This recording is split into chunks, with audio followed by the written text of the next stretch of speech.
Ladies and gentlemen, welcome to today's edition of Press R. Peace I leave with you, my peace I give to you. As a messenger of God, Pope Leo XIV took these words from the Gospel of John pronounced by Jesus to his disciples when he, Jesus, was about to be crucified. This was to strengthen their faith, comfort their hearts, and prepare their minds not to be afraid of the troubles ahead.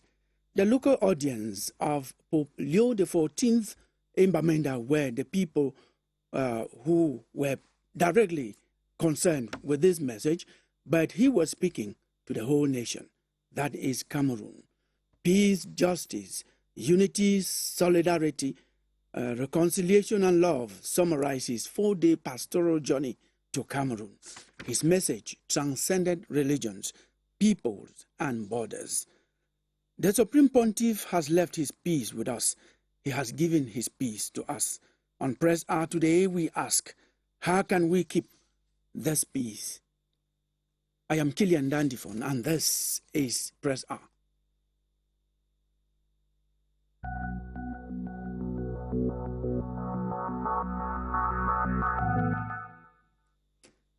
Thank you. Welcome back. Pope Leo XIV leaves Cameroon after 4 days pastoral journey, and he leaves Cameroon with peace. How do we keep his peace is what we are going to discuss on Press R today. Permit me to introduce the panel to you. Patience Elango is a journalist, is an advocate for persons with disabilities. We have Eugene Fongwa, who is a public policy analyst. And we have Dr. Isidore Kwakom, who is a philosopher. He is an educationist. We are also expecting to have Dr. Mbinglo Jais Yumo, who is a lecturer at the Advanced School of Mass Communication. Once he comes, the set will be complete. But for now, ladies and gentlemen, you're welcome to Press R. At this moment, we are going to bring to you press review, the first lot that gets us going on Press R. And Angela Mbong read the newspapers for us. Angela. The papal pastoral journey to Cameroon sets the tone across front pages this week with the stay of Pope Leo XIV, placing peace in the northwest and southwest regions at the center of attention.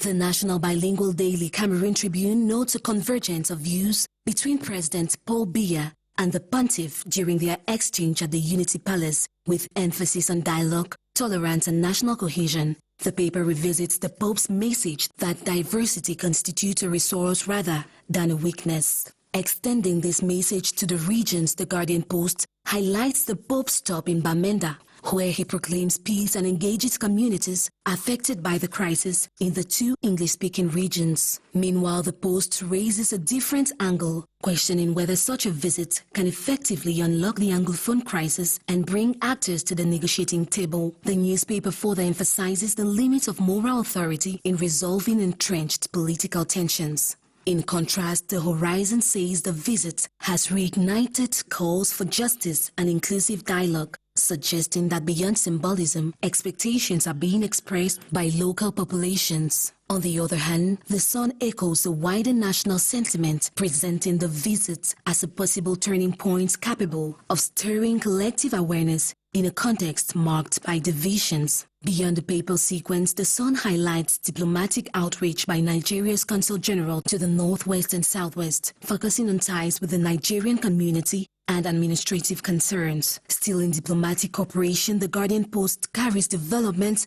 and collaboration between Cameroon and China to curb illegal gold mining, pointing to regulatory engagement at the state level. Similarly, the Horizon highlights strengthened customs collaboration between Cameroon and the Central African Republic, indicating sub-regional economic coordination. Meanwhile, the Median goes forward with reflections on succession at the Cameroon Development Corporation as discussions emerge around who may replace Hope Ebaye. Municipal governance also finds space in the columns of The Sun, which highlights deliberations at the Limbe City Council, where administrative and financial accounts were examined alongside the presentation of the 2025 development record by city authorities.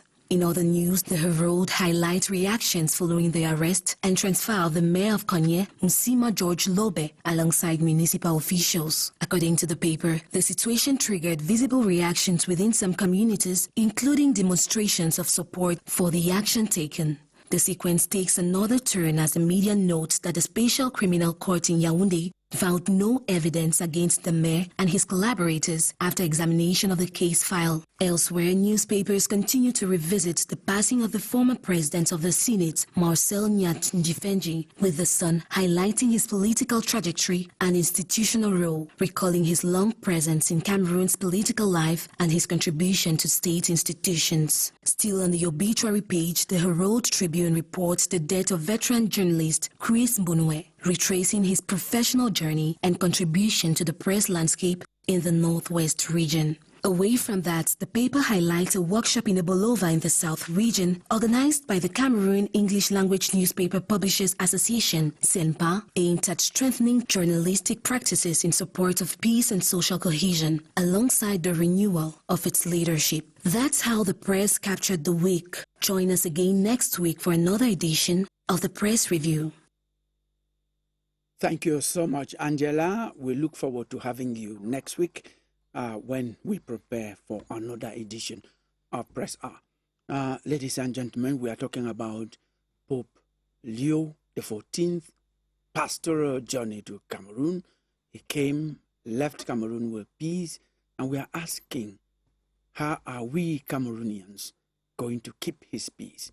What are we going to do to make sure that the peace we accepted from him, from the mobilization, from the attendance, from the concern that we had, that we manifested, that we showed him, how are we going to make sure that it doesn't disappear with his going away?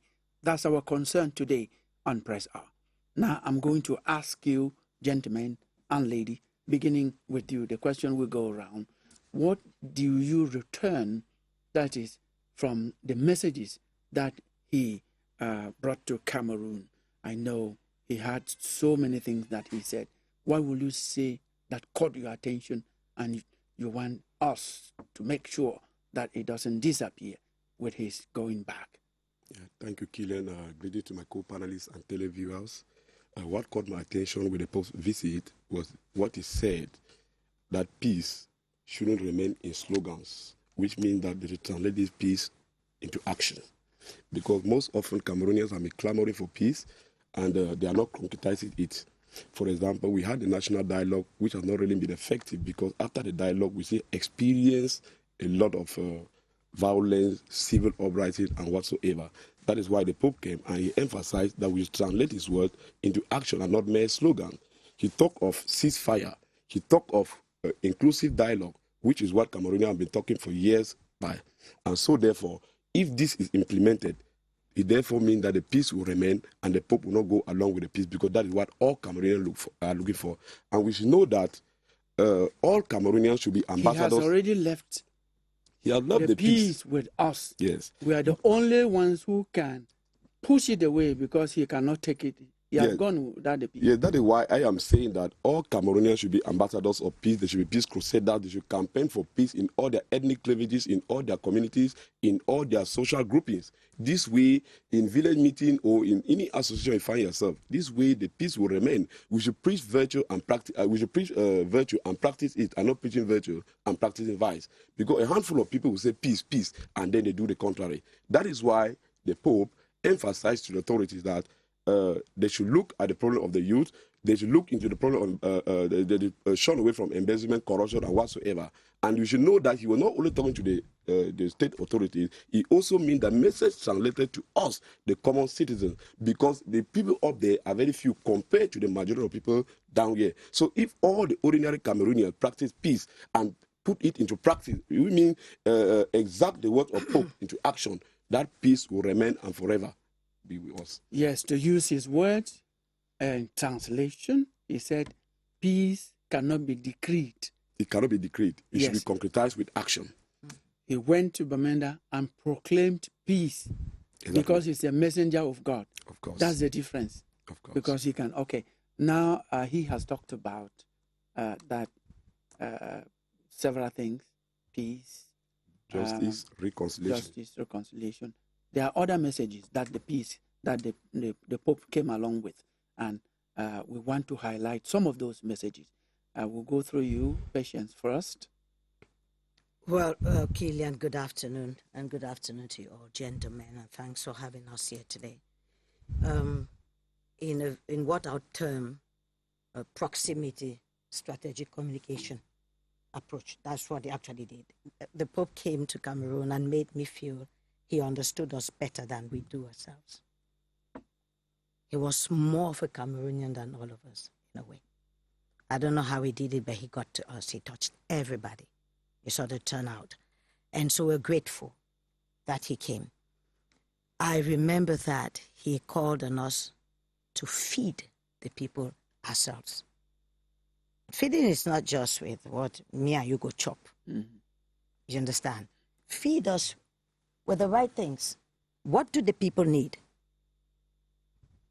They came together once in a while and said, we had these issues. You've been looking at them. What's the feedback? Have you gone to the field? Okay. If it's not working, how do we improve on this? Because he's spoken about the peace, the justice. So now I'm saying, he says we should give them food, in quotes now. So I'll end at that point before I come.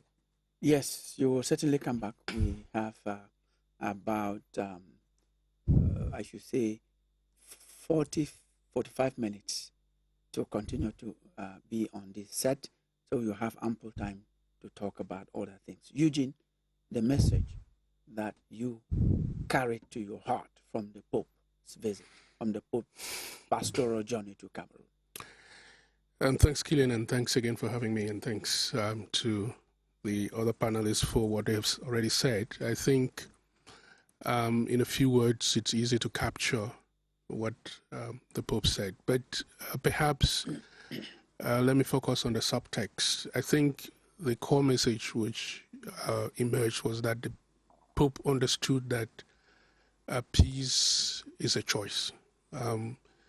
And because it's a choice, there has to be a deliberate effort to address it. But we need to also remember that peace is not a process. Peace is the outcome of a process. So that's why your question is a little tricky, because how can you leave peace? Perhaps what he left was a call for us to rethink how we have approached the processes to take us to a state of peacefulness. And I think that's where we have failed, and that's because you did mention how do we keep it. Yes, and that's where the work... We're actually going to come to that. And that's where the work may lie. The second thing is that the Pope was not speaking only in the context of conflicts in Cameroon. He was speaking in a context of global conflicts. The world in the last 2-3 years has seen a resurgence of wars. We have to call them what they are. Yes, they are wars. And so that message was not only a message to Cameroon, but a message to the world. And you get a sense that he was addressing a global problem when he used expressions like the rise of tyranny, as well as the weaponization of religion and the pursuit of narrow self-interest. And this is speaking a kind of diagnostic comments on why we are in the situation we face. So the message of the Pope was really at that level, that we have a choice. You could also say that it means that we are here because we have chosen to be here. Thank you so much. Patience, you want to say something before we go to the next stage of the discussion? Yeah, at this point, let's remember he said something. Don't think peace, embrace it. Yes. We've got to embrace it. Whatever process we take, we've got to accept, first and foremost, to embrace it. And then at that phase, we could say we've gone over the first hurdle. Now, we're ready. But we've got to start by accepting, and I'm talking to everybody. Those who are hurting, those who are comfortable, those who are less comfortable, those who didn't even have access to the information he brought, because some didn't. But we are saying we've got to embrace it first. Do we want to? That's why he spoke about the intentionality of it. That's what Eugene just raised. So it starts from there. Do we want it? Absolutely. Okay. Now, before we even move forward, let me take this question round the table again. Have we not been talking peace, going about having peace in Cameroon? What's the difference between the peace that we have been preaching here and the one that the Supreme Pontiff brought? Let's try to see what the difference is. The point, I mean, he made the point very clearly. You can't preach peace. You create peace. So it's really not a thing of talking, of decrees, it's a process. Are we addressing the issues that have led to the conflict? Because like I pointed out, peace is an outcome of a process. So if you desire peace as an outcome, there are a number of things you need to do, which is perhaps first understanding exactly what the conflict is about. If you don't even know what the conflict is about. Okay, you got me there. So we're going, that will be the second part of our discussion. How actually that process, what should we do to keep the peace of the Supreme Pontiff? Thank you for coming. You want to? Did you notice that we went to Bamenda and we came back and it was calm? Did you notice the joy? Did you hear about any gunshot anywhere? Did you hear about an accident somewhere? Did you hear about anybody being kidnapped somewhere? Did you? No, you make that point is so clear. You understand? The non-verbal, you saw it. His own peace is we're not going to put in the past. I'm talking about we, the people. Yes, I agree with you. All of us. Yes. You went to Douala. Everybody stood up. What happened before this? The feedback we had was violence. Okay. Yes, I want to come back to what you just asked, that before the Pope came to reignite the problem of peace or the process of peace, we were talking about peace in Cameroon. But there was a problem. We were experiencing negative peace. Negative peace in the sense that there were some conflict areas, like Northwest and Southwest and the Far North region, where you could not move about freely. If peace is considered as internal and external tranquility, there was no tranquility in this area.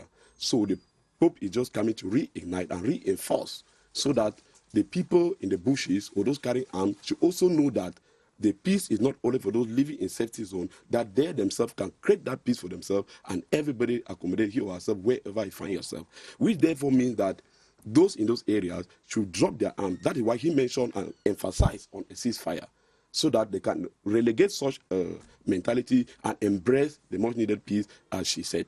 And without which, we cannot be saying that Cameroon has been in peace. Cameroon have not been in peace for close to a decade, because Northwest and Southwest have been going through a lot. The Far North regions have been going through a lot with the problem of Boko Haram. And so we cannot sit in Yaoundé and say that there is peace because we are moving about.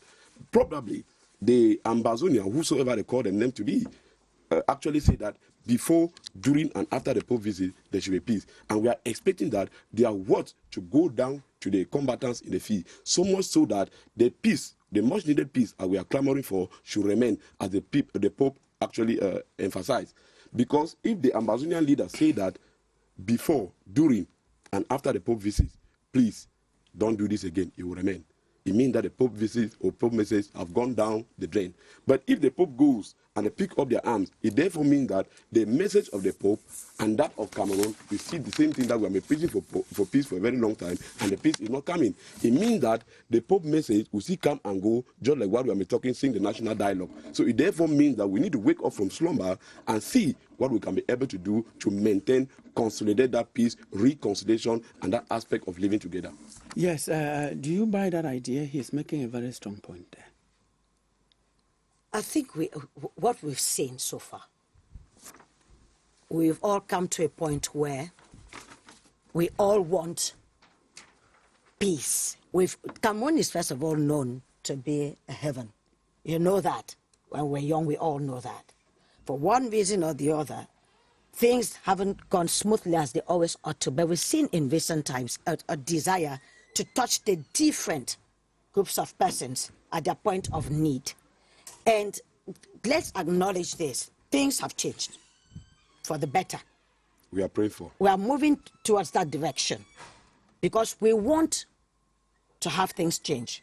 If you look at from the texts, some actions which are being taken at different levels, things are moving. And then with the coming of the Pope, we all agreed. We came to the Ngumba house, in quotes. The whole nation, even those out. That's why they brought all the over 100 media organs here. So that the world, which is also suffering from safety, we should all come together. And he called, why am I talking to you right now? I want to specify that. He came and he called on peace for women. Yes, before we get to that, which will be the second part, I thought he was Dr. Kwakum. Yes, sir. Isidore was talking about the way he was received in Bamenda, the way even the boys in the bushes declared ceasefire. So that's why I said there was no gunshot while he was there. I agree. We did the thing. Declared, and in Bamenda, it was emotional, the way the thing was, including even the Archbishop of Bamenda, Who wept? who wept, as you wept. say, Andrew Nkea, and we have an excerpt of his speech, of his declaration, telling the Pope how bad the situation was. Let us have it. Most Holy Father, today that your feet are standing on the soil of Bamenda, that has drunk the blood of many of our children, we in Bamenda can address ourselves in the messianic words of the prophet Isaiah. A people that walked in darkness has seen a great light.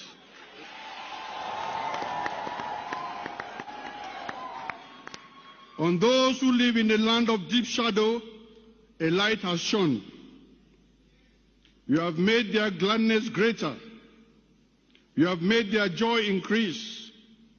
They rejoice in your presence as men rejoice at the harvest time, as men are happy when they are dividing the spoils.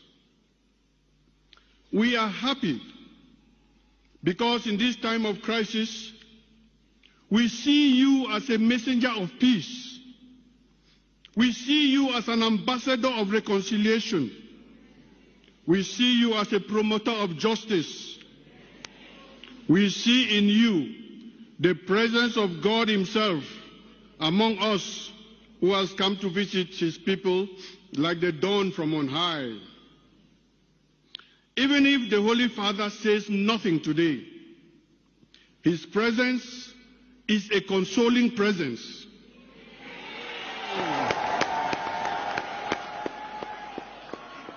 His blessings bring peace, and his words come like anointing on the wounds of those who are bleeding.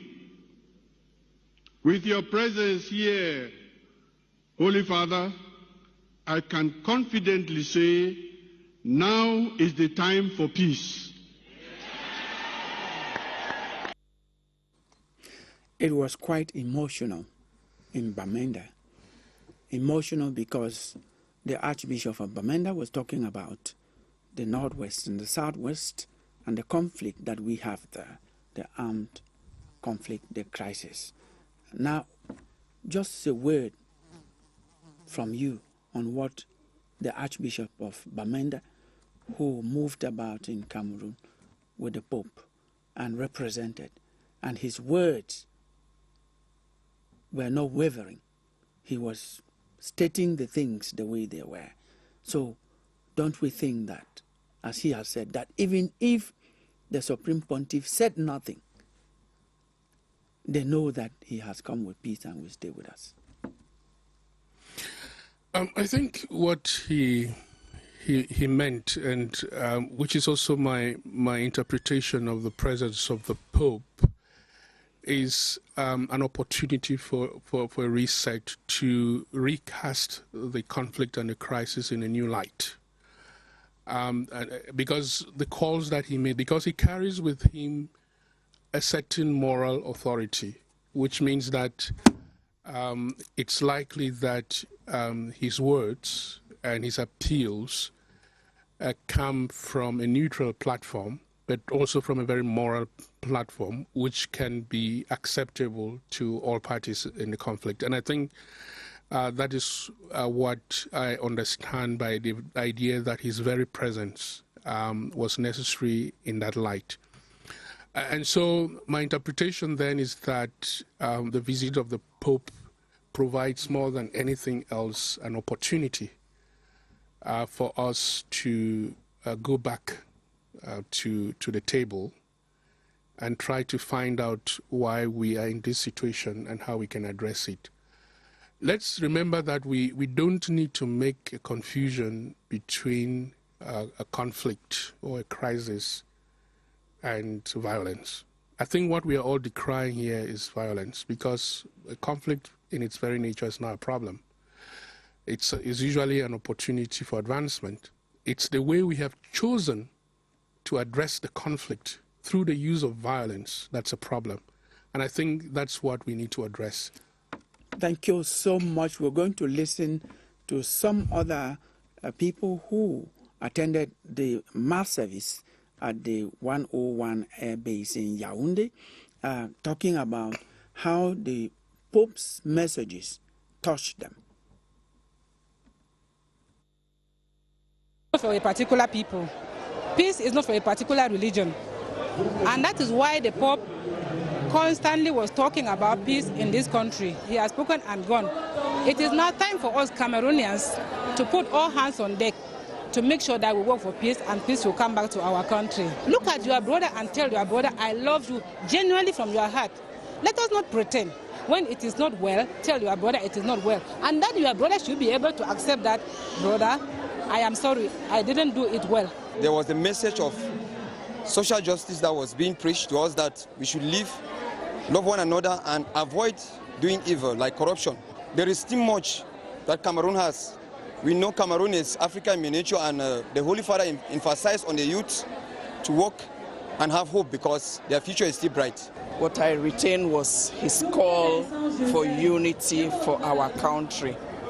And for me, a Cameroonian woman, a Catholic woman, what stays with me is the fact that as followers of the Blessed Virgin Mary, we have to stick together. We have to stand on the grounds of prayer, following the footsteps of our mother, to pray for unity for our country. Some of us have been fasting and praying, and you cannot fast and pray when you harbor hate or jealousy or envy in your heart.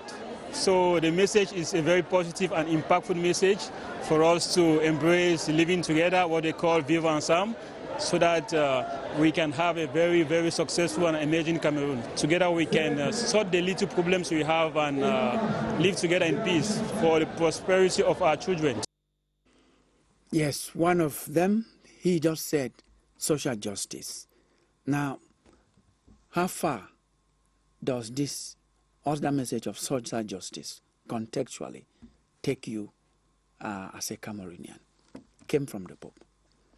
Yes, you realize that there has been a problem of social justice in Cameroon because of a lot of injustice. A lot of injustice in the sense that there have been a lot of nepotism, corruption, embezzlement. And so if the Pope emphasizes on that, it means that he knows Cameroon problem better than even the Cameroonians.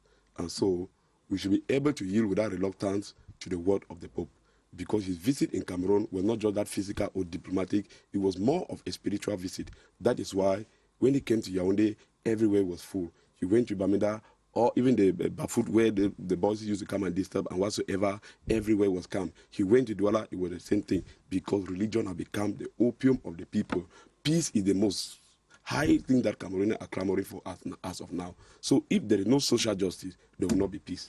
Now, we're going to switch to the second part of this discussion, and it is, how do we do this? How do we keep the peace that he has left with us? Thank you, Killian. I think personally that to keep this peace that is coming from the man of God, we need to actually translate his word into action, as he said. That practicing loving of one another, practicing of speaking the truth, reconciliation and forgiveness of one another. That way, peace will be able to reign. And secondly, the aspect of corruption, embezzlement, and nepotism, favoritism, if kept aside, there will be true peace in Cameroon. Without which, we are just preaching virtue and practicing vice. Let us look our brothers eye to eye and say, I am sorry, as that lady said, forgive me. We should reconcile with one another. We should practice what the Pope is saying because we love peace. Nobody in Cameroon will like conflict. Nobody will like violence because you cannot live and sleep comfortably in a conflict zone. Can you agree with me that we are moving in that direction? Because when you look at the reformed constitution, if you like, revised constitution that was just promulgated into law, enacted by the head of state, the list of those who have to declare their assets is well spelled out. The list has, you have directors general, you have ministers, you have, it's a long list, which means there is an effort to define who has to declare their asset this time. Killian, that law has been there. That law was enacted and promulgated for so long that people, Article 66, that people should declare their assets. And those that are saying that you declare the asset never declared their things. There was problem of double function, that people should not occupy more than one function. It has been there in Cameroon. So I think the recent law that was enacted and promulgated by the parliament was that of the vice president of giving power to the head of state to appoint, design the function of the vice president, and even dismiss her. So if you are talking about that one of declaring of asset, I will bet you differ because it was there. It's part of it. It was also reviewed. Maybe when we leave this set, you go back, we're going to read it, you understand that it has been touched. There were sections of the Constitution that were added, that of the vice president you were talking about, yes. But there are other sections of the Constitution that were either added or also revised. Yes. So there were two different things that were voted in Parliament. The one of the vice president being instituted, and then the general revision that was done. So it was done, and certain things clarified, spelled out, more than we knew them before. Yes, I saw the revised edition, but I think that if implemented, because I see doubt, because we talk more and we do less. We can sing peace. I remember some times ago, most ministers in Cameroon were talking in English because there was conflict. And after they see that they are watered down, everybody goes back to the normal old habit because they say old habit die hard. So if that article is really implemented where everybody declares, the ministers, the directors generals, and whatsoever declare the asset, then it will go a long way to solve the problem of social justice. Now, that is where we are now. Not talking about corruption per se, is not a focus. We're asking ourselves at this point on this debate, what can we do? How can we keep the peace that the Supreme Pontiff has left with us in Cameroon? He is called for social justice clearly, for everybody. We saw him speak out clearly about youths. He spoke about women, spoke about men, and he told us, you've got to do this together. So I'm coming back to all of us in this nation. There is a preamble to the Constitution which is very explicit. You know what it says? Yeah. It calls for the minority groups, persons with disabilities. It's clearly spelled out. For men, women, all of that, linguistic varieties would come in. Let me use that word to make it easy. So I'm saying this, yes, my plea. One, if you know you have two roles to play in this country at this point in time, what does the law say? You should be honest enough to stand up and say, okay, you just appointed me this, and I'm still holding this. We know that there have been some movements recently which called for immediate action, where people stepped down and they said, we're not good, and we needed somebody to step in. But we're saying that we have people who are director general. We have directors general in this country who are also Some other thing also, because I don't want to be somebody a minister and a you board chairman understand? at the same time. It's sensitive. At a time when we have so many women who should be coming up, coming up to speed, persons with disabilities who are trained, who are not recruited, who need to be brought up to speed, where we're trying to make sure that the basket, the national, the national cake, the national cake needs to be distributed or needs to be shared equally for everybody to be at peace, equitably, for everybody to be at peace. I mean, I spoke with some persons with disabilities this morning who attended the mass at the 101. And they said we were there, but we would have loved to have a sign language interpreter to talk to them. For example, I mean, CRTV, I have a lot of respect for you all. You've been doing a lot, especially during elections. But today, what we're talking about, does the Cameroonian with hearing loss or with the hearing disability, can you understand what we're saying right now? He was on national TV. The world was watching. Via CRTV, there was no sign language interpreter. They have a right to complain. It's a fundamental right. Of course. For example, it's not costly. We're one of those rare countries in this sub-region that has a school, a sub-regional school, a CEDA. It's behind, how do you call the foundation? The Chantal Bia Foundation. Yeah. It's behind there. It's not far from the Ministry of Education. I'm waiting for the day. I'm no longer a child. I'm waiting for the day when I see the car of any of those ministers go across and then CRT will tell me that they went to visit. The guys are silent. They don't talk. Sometimes they don't hear. That doesn't mean their needs are not... and then just to say this, yes, my call at this point in time, let me not go off. I'm pleading that the national... how do you call it? The Commission for Bilingualism, yes, Multiculturalism should wake up. Yes. The issue of sign language concerns that commission because the French and American Sign Language has to do with bilingualism too. We have millions of persons with disabilities in this country, 4 million or around that or even more.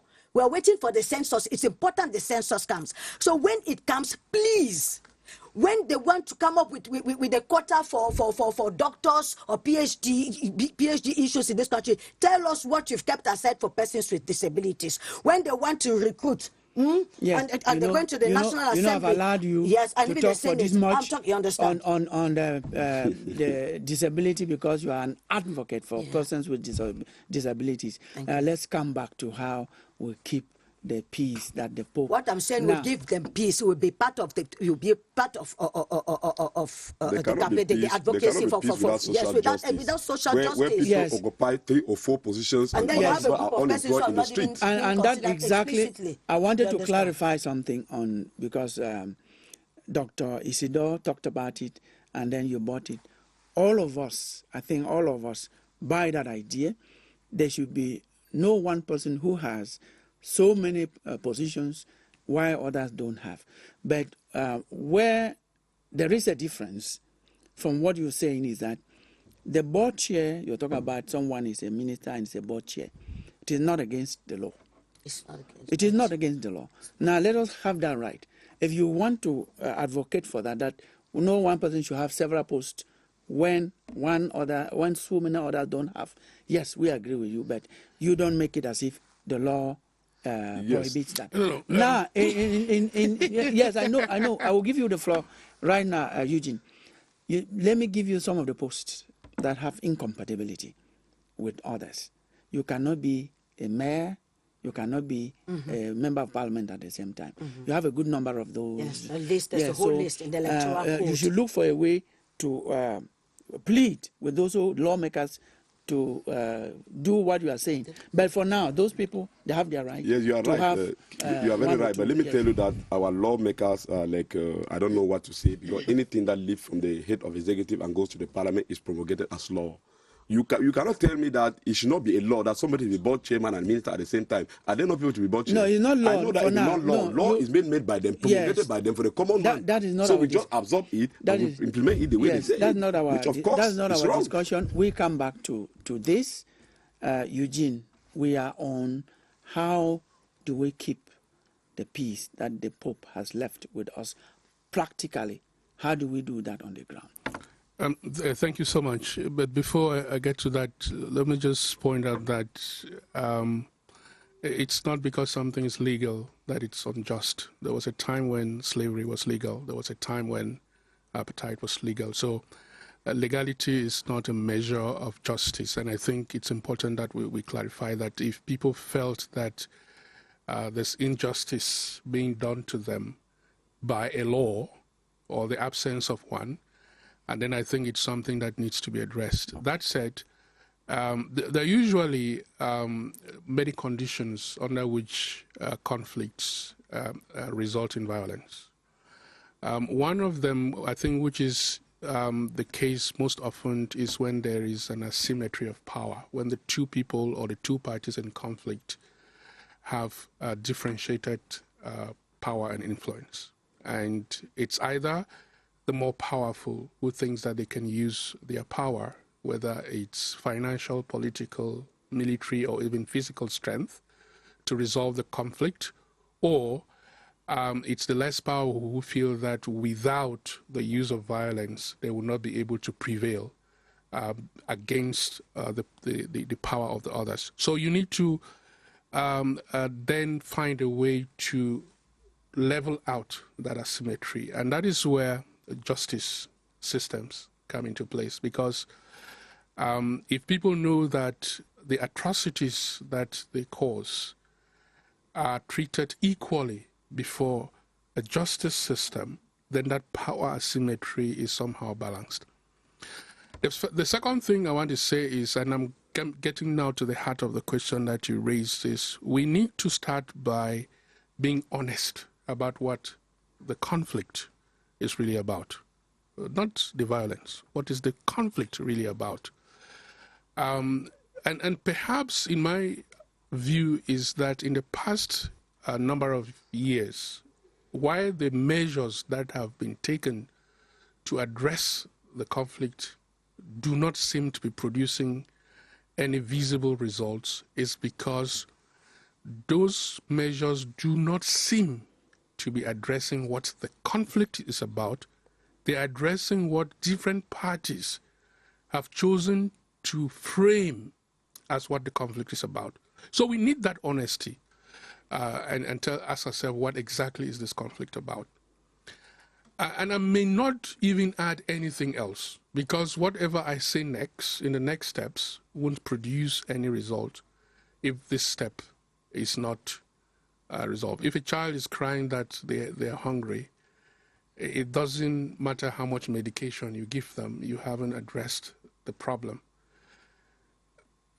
Secondly, we need to acknowledge that the demands and the worries of the different parties in that conflict are legitimate, even if we disagree. That people have a right to aspire to certain conditions, even if we think that we don't like them. It's an idea of mutual respect and trust building. If you dismiss what the demands of the parties, you are still creating conditions for prolongation of violence. And I think, number two, that's the second reason why most of the measures that have been proposed and attempted in the country, especially in the context of the crisis in the Northwest and the Southwest, is that there is a delegitimization of the concerns of one party. And it goes both ways. It goes both ways. And I'm going to, so that I don't get mistaken, it means recognizing that certain people in Cameroon have a legitimate right to aspire for a one and indivisible Cameroon. But that also means recognizing that certain people may prefer a more autonomous and self-determined former Southern Cameroons. The problem we have is that we have not accepted that as citizens and as people, our aspirations are legitimate, whether we agree or not. So these two steps are necessary for the reset that I mentioned. Yes, but here you are getting out of what the Pope was talking about. No, You no, were talking about no. unity. No, the Pope calls for Unity. an outcome. I said before that peace is not tangible. Peace is the result of a situation. Peace is a state of being. How do you get to that state of being? Yes. That is where what the mechanisms that I'm describing come in. That is where the issues of social justice come in. There is nothing that you can get out of here and catch and say this is peace. No, it can't be. You're very correct at that level. Now, let me ask you, Patience and Isidore, some of the meetings that the Supreme Pontiff had with some people were in camera. Mm-hmm. Do we expect that in those places that were not open, he talked with those people who matter, who should do what you are talking about? Of course, yes. I read about the meeting he had with the leaders of the Muslim community. I think about 12 of them. He received them at Hill and at the Annunciation, yes. And he received another delegation before he came to Rome. And why I've kept quiet and listened, and I used the Persons with Disabilities group, was to say, this is a small group. Just look at them, but they have these issues, for example. It's to tell us that he called on every group, because he had spoken with different persons. For Bamenda to be as peaceful and clean and everything, there were a series of meetings you and I never took part in. We didn't attend. So we saw the result.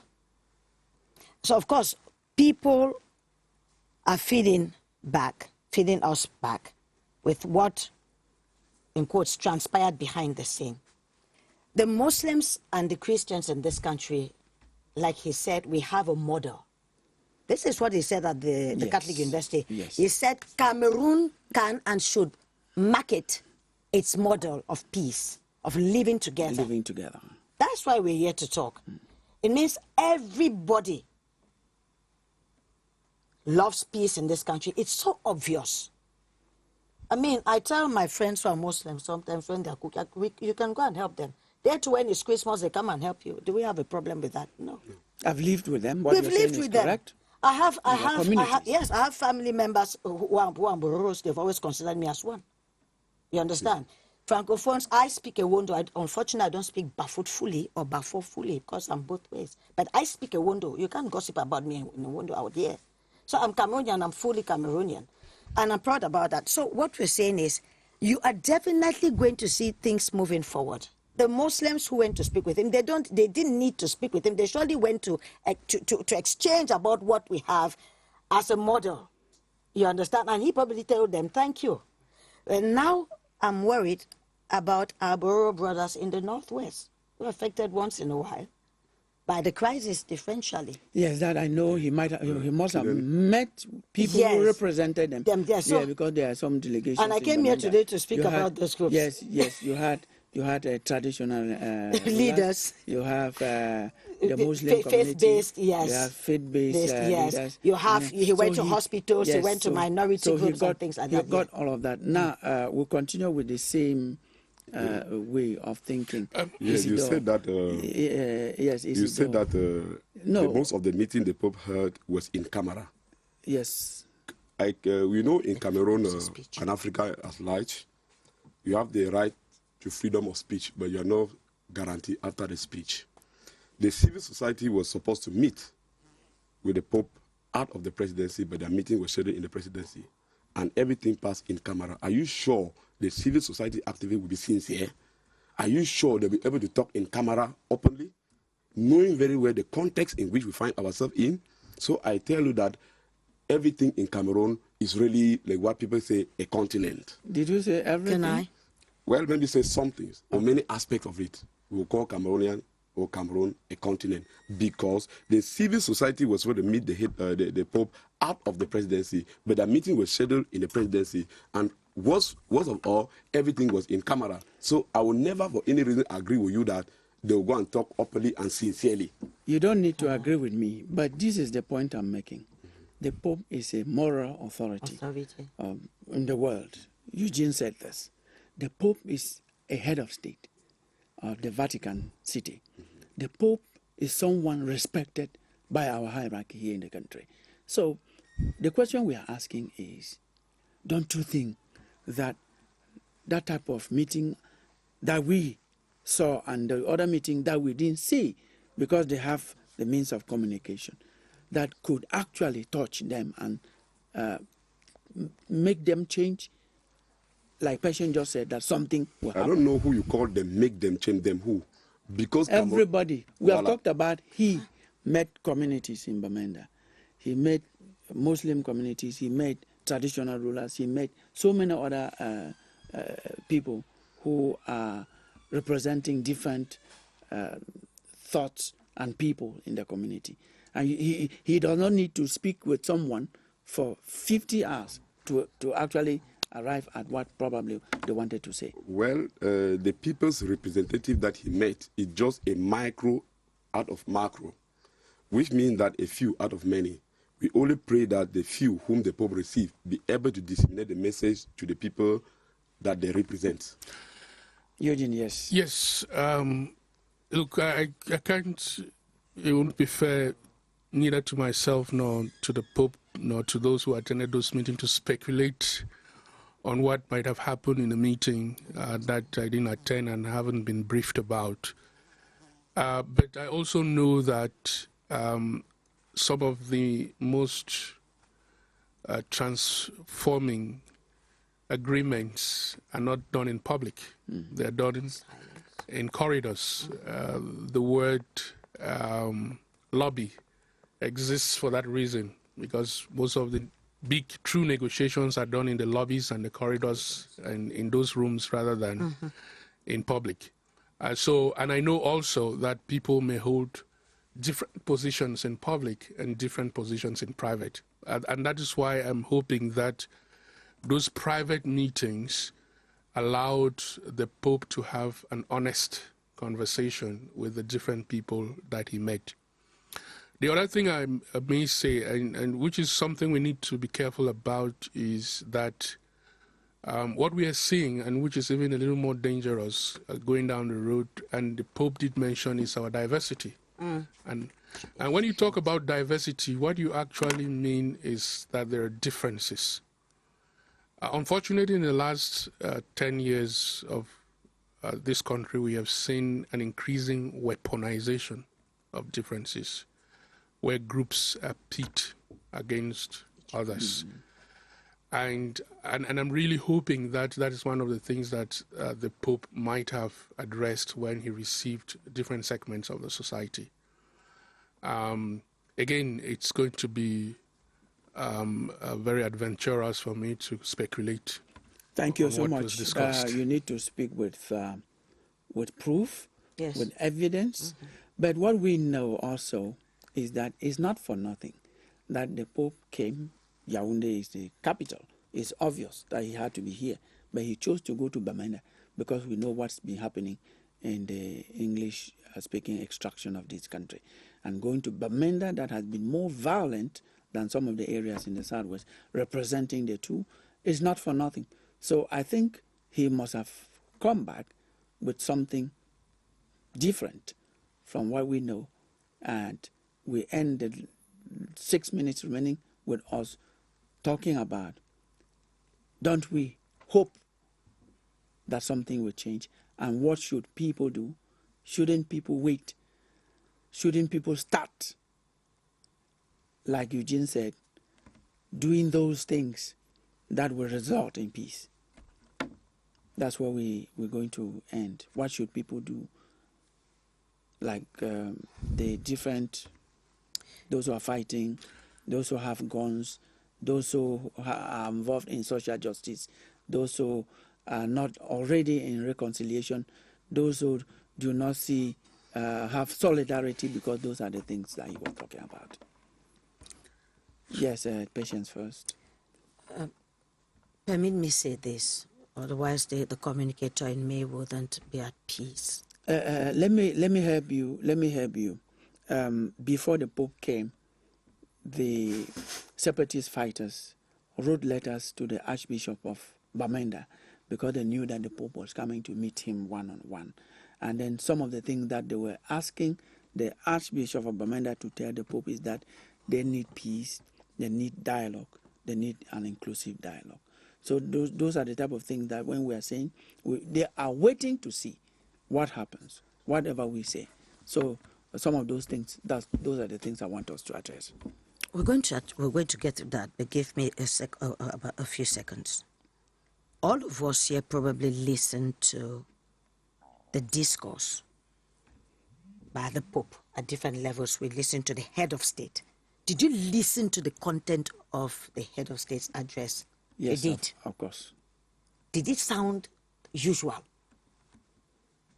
It didn't. Go listen to that speech. Do a discourse analysis of that.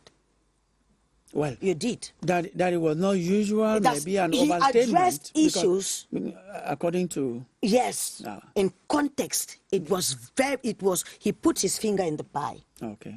Yes, if you go back, he addressed those issues. The Pope too did. The Pope spoke to us as if he had lived with us, and several Cameroonians have said that, which was good. Okay, thank you, Kilen. Your phone on flight mode. Mm-hmm. I think that what we need right now, the Pope has come and gone. We need peace and nothing else than peace. We should be able to forgive one another, reconcile with one another, and then march our word into action. We shouldn't remain only in slogans, like the Pope said. We should be able to translate what is us, because peace is not an object. Peace is spiritual. Peace is something you cannot see and touch like air. It is something you feel, that tranquility you have. So we should be able to practice that with one another. This way, the Pope message will come and remain, and we will embrace that peace from now henceforth. The last word, Eugene. No, I just want to say, maybe as going forward, one of the things we need to do really, really quickly, and that's what happens when a conflict runs for too long, is that we need to start dissociating the people and the individuals from the issues. It's not a victory of individuals. It's not a victory of people. It's an aspiration of countries and communities. So people should not stake their personal interest in trying to resolve this crisis, because again, that's one of the things that gets into the way of finding lasting solutions. Patience. Let me say this. Cameroonians, we are a family.